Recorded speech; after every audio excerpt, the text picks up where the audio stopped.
이 밤 우리에게 주시는 말씀은 마태복음 2장 9절과 10절 말씀입니다. 신약성경 마태복음 2장 9절과 10절 말씀입니다. 제가 가진 성경은 신약 2쪽 마태복음 2장 9절과 10절 말씀입니다.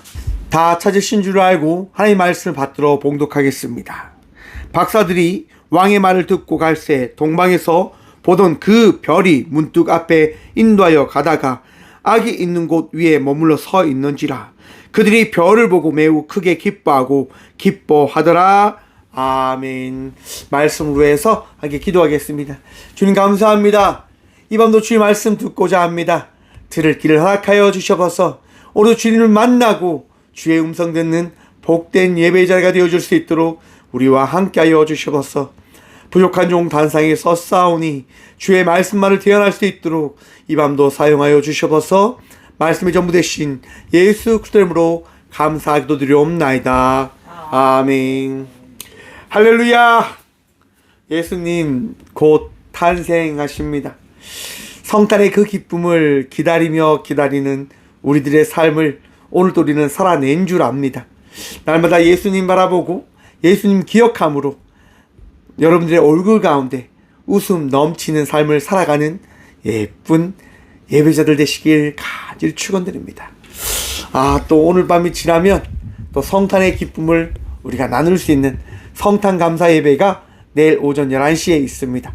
기억하셔서 또한 성탄의 그 기쁨을 예배함으로 나가는 저와 우리 모두가 되어지길 소망해 봅니다. 오늘 본문 말씀 제목을 이렇게 정해봤습니다. 시기하는 자와 기뻐하는 자. 여러분, 시기라고 하는 말이 있습니다. 다른 사람들의 잘됨을, 다른 사람들의 그런 빛남을 미워하고 싫어하는 것을 이야기합니다. 우리는 삶을 살아가면서 때론 시기할 때가 있을 거라 생각을 해봅니다. 여러분, 어떨 때 시기하십니까? 내가 조금이라도 잘난 것을 가지고 있다 생각했는데 그 잘남이 빼앗기려 할 때, 혹 나의 빛남이 어떤 누군가로부터 가려지려 할 때 우리는 시기하게 되어질 것이다 라고 생각을 해봅니다. 많은 사람들이요, 마음속에 그런 마음들을 품고 살아가고 있진 않는지 여러분은 어떠십니까? 시기하는 인생을 혹시 살아가고 계시진 않으십니까? 우리 주님께서 여러분의 마음속에 찾아오셨음을 믿으시고 여러분들의 마음과 생각을 주님께 내어 맡김으로 나가십시오. 우리 주님께 내어 맡기지 아니하면 우리의 의와 우리의 그런 힘이 우리를 죄악의 길로 이끌어 갈 것입니다. 왜 우리가 우리 주님께 우리의 마음을 내어 맡겨야 하느냐? 간단합니다. 더 이상 죄된 자의 인생을 살아가지 않기 위해서일 것입니다. 내 뜻과 내 의를 높이지 아니하는 삶을 살아가기 위해서 우리는 우리 주님께 우리의 모든 것들을 내어 맡김으로 나아가야 할 것입니다. 우리 주님께 내어 맡길 때 우리의 삶은 어떻게 되어지냐? 바로 순종하며 나가는 자의 삶을 살아가게 되어집니다.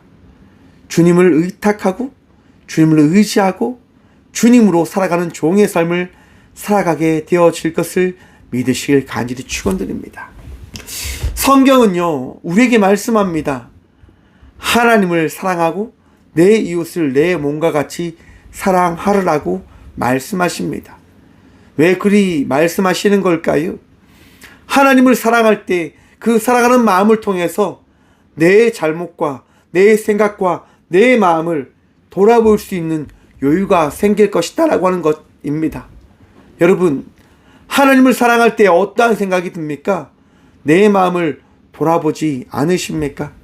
혹 내가 잘못되진 않았는지, 내가 오늘 또 잘못된 길을 걷진 않았는지, 하나님 때문에 그러한 생각들을 가져보게 되어질 것입니다.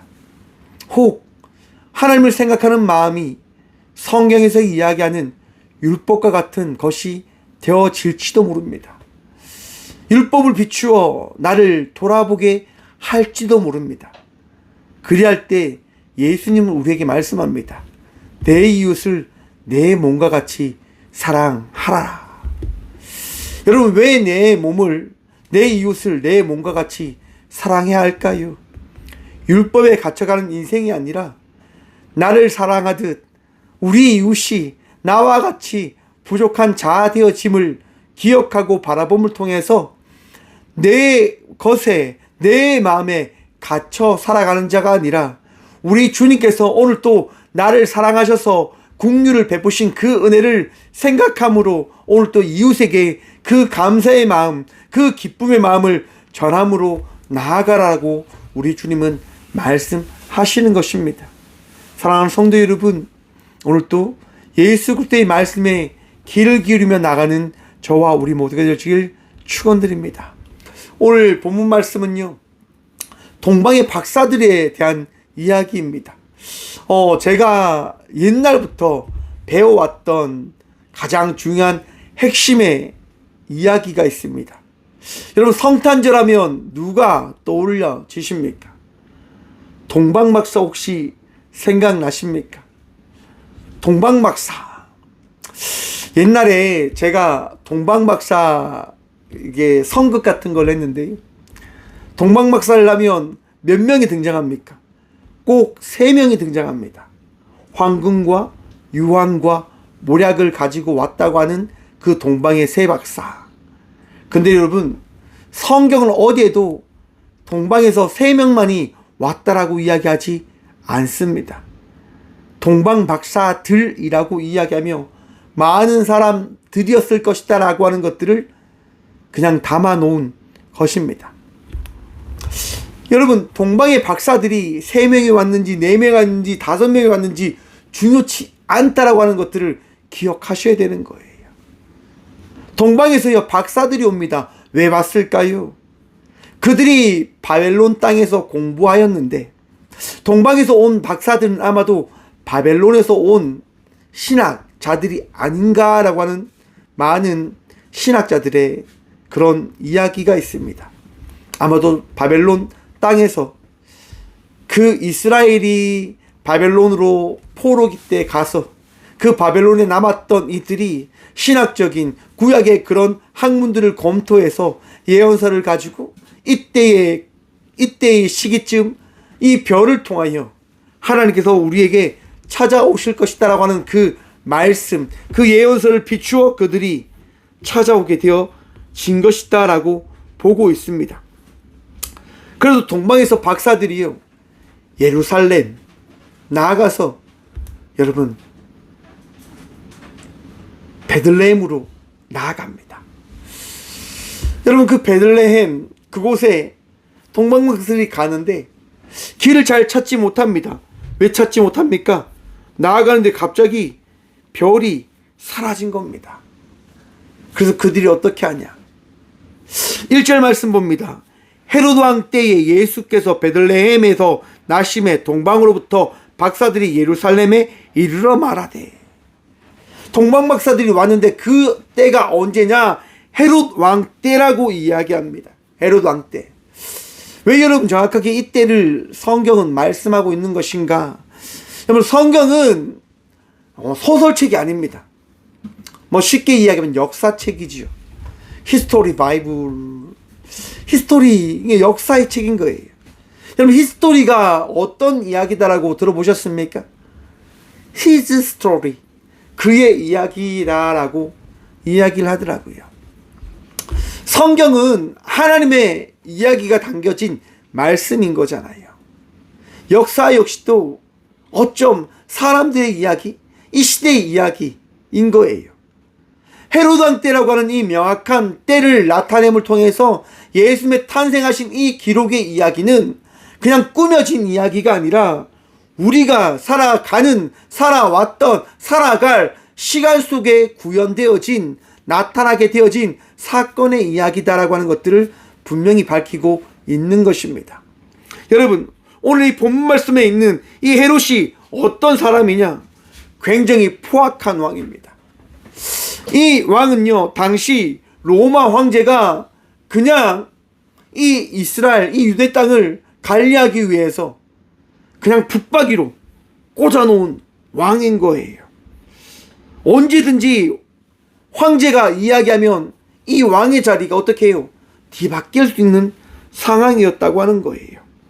그래서 여러분, 이 왕은요, 언제나 자기의 이 왕위를 빼앗길까봐 걱정과 근심으로 살아갔던 왕입니다.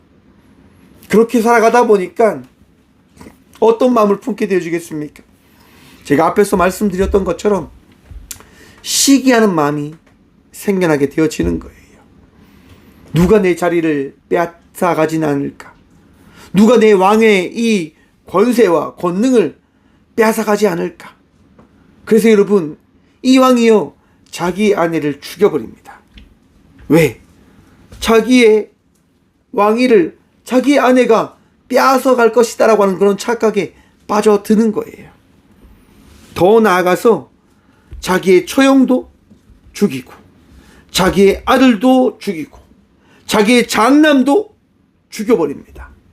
뭐 때문에요? 자기의 왕권을 지키기 위해서요. 이 헤롯이라고 하는 왕은요, 자기의 그 왕위를 지키기 위하여 그 어떤 짓도 서슴지 않았던 인물입니다. 굉장하지요. 여러분, 이 왕은 너무너무 악한 거예요. 왜 악하냐? 가장 좋은 것이 뭐냐? 권력과 이 왕의 자리다라고 하는 생각에 갇혀 살아갔던 인물이었기 때문인 겁니다. 백성들 따위는 보지 않는 거죠. 오로지 권력, 왕, 이것만 보며 살아갔던 사람입니다. 그러다 보니까요, 네로 황제 아우구스투누스의 유명한 말이 있는데요, 헤롯의 대지가 되는 것이 헤롯의 아들이 되는 것보다 안전하다라고 이야기를 하였다고 합니다. 무슨 말입니까? 헤롯의 대지는요, 죽지 않아요. 왜냐? 당시 유대 율법 때문에 대지는 죽이지 않았다고 합니다. 그런데 헤롯은요, 자기들의 아들을 어떻게 합니까? 자기의 왕위를 지키기 위하여 죽이잖아요. 그래서 로마의 황제 아우구스투스가요, 이야기하는 거예요. 헤롯의 아들이 되는 것보다 대지가 되는 것이 더 안전한 겁니다 라고 말입니다. 그만큼 욕심에 사무쳐 살아갔던 인물입니다. 이 헤롯 왕 때에 동방의 박사들이 나타난 겁니다. 뭘로요? 이곳에 누가 오신다고요? 유대인의 왕이 나신다라고 하는 것들을, 그 소식을 가지고 온 거예요. 동방박사의 이야기 때문에 헤롯 왕이 어떻게 되어질까요? 깜짝 놀라는 거예요. 이건 무슨 헛소리냐? 이게 말이 되냐? 어떻게 이런 일이 일어날 수 있느냐? 라고 난리가 났어요. 왜? 생각지도 못했는데 갑자기 왕이 등장한다고 하니까 말입니다. 여러분, 헤롯 왕만이 소동이 놀란 것이 아니라 유대 전반이 놀라게 되어진 거예요. 예언이 일어난다 말인가 라고 하는 생각 때문에. 여러분, 우리가 알다시피 이 신약 시대가 오기 전에 암흑기라고 하는 시간이 있습니다. 구약과 신약 사이에 암흑기라고 하는 기간이 있는데요, 그 기간에 유대는요, 자유를 가지고 살았던 나라였습니다. 바벨론, 포로, 페르시아의 그 나라에서 벗어나서 로마가 오기 전까지 짧은 자체의 국가의 힘으로 살아갔던 때가 있었다고 하는 거예요. 그들에게는 자유가 너무너무 행복했습니다. 그런데 강력한 로마에 의해서 이 유대가 다시금 포로기의 나라처럼 갇혀지게 되어진 거죠. 그런 상황 속에서 그들이 들은 이야기가 뭡니까? 유대인의 왕이 나신다고 하는 그 이야기가 퍼지기 시작하는 거예요. 사람들이 놀라는 거죠. 야, 우리에게 다시 왕이 태어난다고? 다시금 그 왕을 통해서 우리가 자유의 국가로, 강력한 나라로 다시 돌아갈 수 있는 것 아닌가? 라고 하는 다양한 말들이 퍼지며 사람들이 요동하기 시작하는 겁니다. 3절 말씀입니다. 헤롯 왕과 온 예루살렘이 듣고 소동한지라. 난리 났어요. 모두가 놀란 거예요. 그때 헤롯 왕이 정확하게 이야기합니다. 4절 말씀입니다. 모든 제사장과 백성의 서기관들을 모아 그리스도가 어디서 나겠느냐 물으니, 묻고 시작하고 난리 났어요.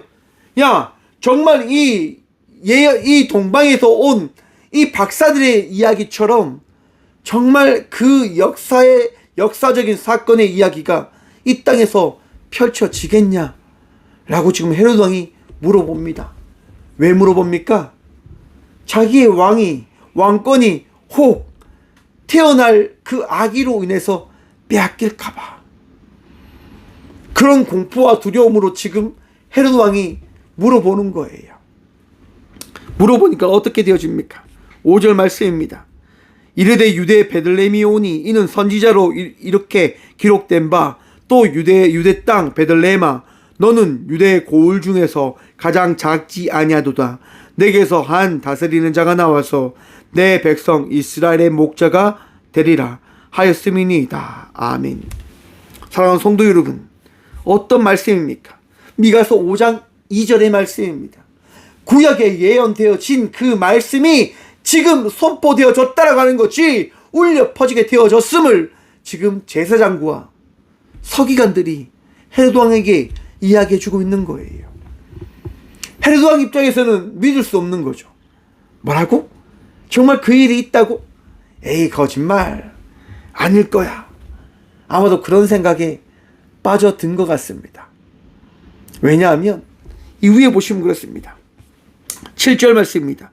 이에 헤롯이 가만히 박사들을 불러 별이 나타난 때를 자세히 묻고 베들레헴으로 보내며 이르되, 가서 아기에 대하여 자세히 알아보고 찾거든 내게 고하여 나도 가서 그에게 경배하게 하라.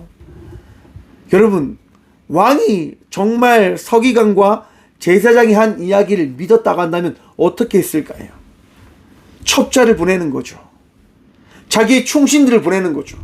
야, 동방의 박사들을 쫓아가서 저들이 찾는 그 아기가 어디에 있는지 확인해 보고 와라 라고 이야기할 것인데, 헤로드 왕은 그렇게 이야기하지 않습니다. 어떻게 이야기합니까? 동방 박사들이요, 언제 그 일에 대한 것들을 발견했습니까? 아, 그 별? 나도 본 것 같은데? 근데 사라졌지 않나요? 그러면서 이 말을 있습니다. 그러면 혹 아기를 발견하거든 나에게 와서 그 아기가 어디에 있는지 좀 알려주십시오. 왜냐하면 나도 그 아기에게 가서 경배를 해야 될 것 같습니다 라고 이야기합니다. 갑자기 헤로드 왕이요, 풍자로 코믹으로 이 이야기를 만들어 갑니다. 사랑하는 성도 여러분, 하나님께서는요, 놀라운 기적과 이적을 통해서 우리들의 마음을 만들어 가시는 것임을 기억하시길 바랍니다. 하나님은 역사를 인도하시고 이끌어 가시는 분 되심임을 믿으시길 간절히 축원드립니다. 헤로드 왕이 자기가 하고 싶은 것을 한 것이 아니라 자기가 하지 않을 그 마음을 그는 품게 되어집니다. 누구로 인해서요? 하나님으로 인해서 말입니다. 웃지 못할 상황이지만 그는 웃음으로 그 순간을 넘겨버립니다. 왜냐? 하나님이 역사하셨기 때문이에요. 미워하고 시기하고 질투하는 자를 우리 하나님은 결코 놓아두지 아니함을 기억하십시오. 만들어 가십니다. 바꾸어 가십니다. 여러분, 헤로드 왕이요, 어떻게 죽었는 줄 아십니까? 헤로드 왕이 역사서에 따르면요, 그는 고통 속에 죽었다라고 이야기합니다. 헤로드 왕은 자기의 뜻대로, 자기의 원대로 그렇게 오래 살아가지 못합니다. 4년 정도가 지난 이후에 헤로드 왕은요, 고통스럽게 어떤 병인지 알지 못하지만 요세푸스에 의하면 호흡 곤란, 전신 세약, 염증, 극심한 통증으로 그의 생식기 부위가 괴사, 부패하여 충격적인 증상까지 얻으며 그는 비참하게 죽었다라고 역사학자는 기록해 놓고 있습니다. 우리 하나님은 이러한 분이십니다. 결코 시기하고 미워하는 자를 여러분 놓아두지 않으시는 분. 우리 마음이 어떠해야 될까요? 여러분, 동방박사들이요, 아무것도 알지 못하고 나왔는데 어떤 일이 펼쳐지냐. 오늘 8절 말씀 봅니다. 베들레헴으로 보내며 이르되 가서 아기에 대하여 자세히 알아보고 찾거든 내게 과여 나도 가서 그에게 경배하게 하라. 박사들이 왕의 말을 듣고 갈새 동방에서 보던 그 별이 문득 앞에 인도하여 가다가 아기 있는 곳 위에 머물러 서 있는지라. 방금 전까지 웃음과 비웃음과 그런 모든 것들을 받았던 동방 박사들이요, 헤롯 왕 궁에서 나와 길을 가려고 하니까 그들 앞에 별이 다시금 나타난 거예요. 그리고 그들의 길을 인도해 가시는 거죠. 그리고 아기 예수를 그들은 바라보게 되어집니다.